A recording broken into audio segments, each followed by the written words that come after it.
Hello दोस्तों, स्वागतम दोस्तों हमारे यूट्यूब चैनल विशेष क्लिनिक में। दोस्तों आज हम बात करेंगे डायरिया के बारे में। डायरिया मतलब कि अतिसार या फिर दस्त। दोस्तों ये जो होता है अक्सर हम हमारे खाने पीने की गड़बड़ी की वजह से ये उत्पन्न हो जाती है तथा जो फूड हम खाते हैं उसको स्टोमच डाइजेस्ट नहीं कर पाता तथा उसकी वजह से भी हो जाता है। और जो अनडिgested वाटरी स्टूल का आना डायरिया कहलाता है। तथा हम इसके कारण की बात करें, किस कारण से होता है, ये जो होता है कुछ एंटीबायोटिक की दवाई से भी हो जाता है। कुछ जो एंटीबायोटिक दवाइयाँ चलती हैं उसकी वजह से भी डायरिया हो सकता है तथा वायरल इन्फेक्शन की वजह से होता है। बैक्टीरियल इन्फेक्शन की वजह से हो सकता है तथा कुछ हम अशुद्ध जल या खाना खा लेते हैं उसकी वजह से हो जाता है तथा जो हमारी पाचन शक्ति है उससे अधिक खा लेते हैं तो हो जाता है तथा जो हम कब्ज की औषधि लेते हैं उसकी वजह से हो सकती है।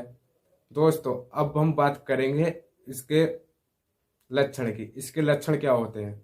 दोस्तों पेट में भारीपन होता है तथा पेट में मरोड़ सी रहती है तथा जी घबराता है, उल्टी आती है तथा ब्लड प्रेशर कम हो जाता है तथा प्यास बहुत लगती है, डिहाइड्रेशन हो सकता है, लूज मोशन होते हैं।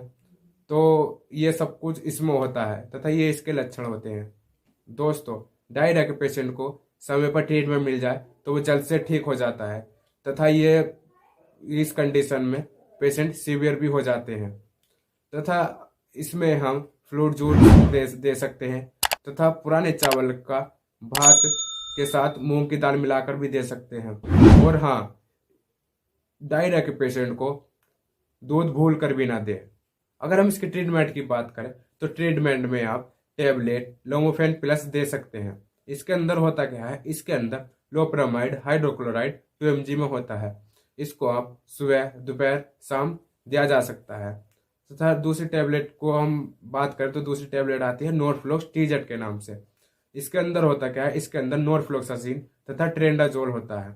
इसको आप सुबह शाम दे सकते हैं। पेट के दर्द हेतु आप टेबलेट जीरोडोल स्पास दे सकते हैं।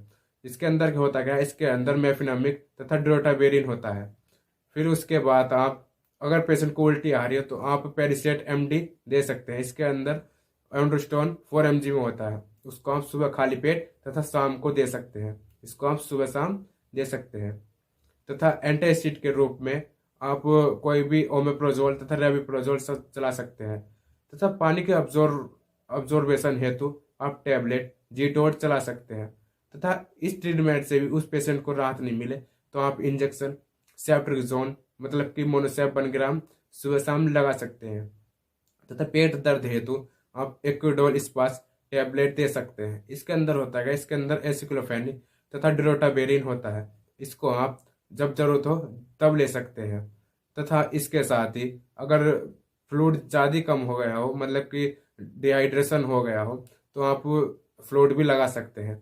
NS लगा सकते हैं, RL लगा सकते हैं और DNS लगा सकते हैं।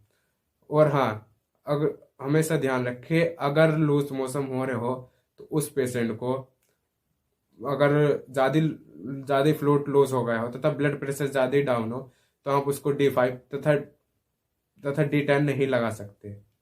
अथवा इंजेक्शन मेट्रोजिल 100 ml सिरामाक से दिया जा सकता है। उसको आप सुबह शाम दे सकते हैं।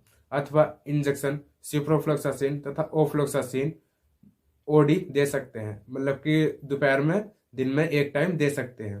दोस्तों अगर वीडियो जरा सी पसंद आई तो वीडियो को लाइक करें, शेयर करें और सब्सक्राइब करें। मैं मिलता हूँ आपको अगली वीडियो में।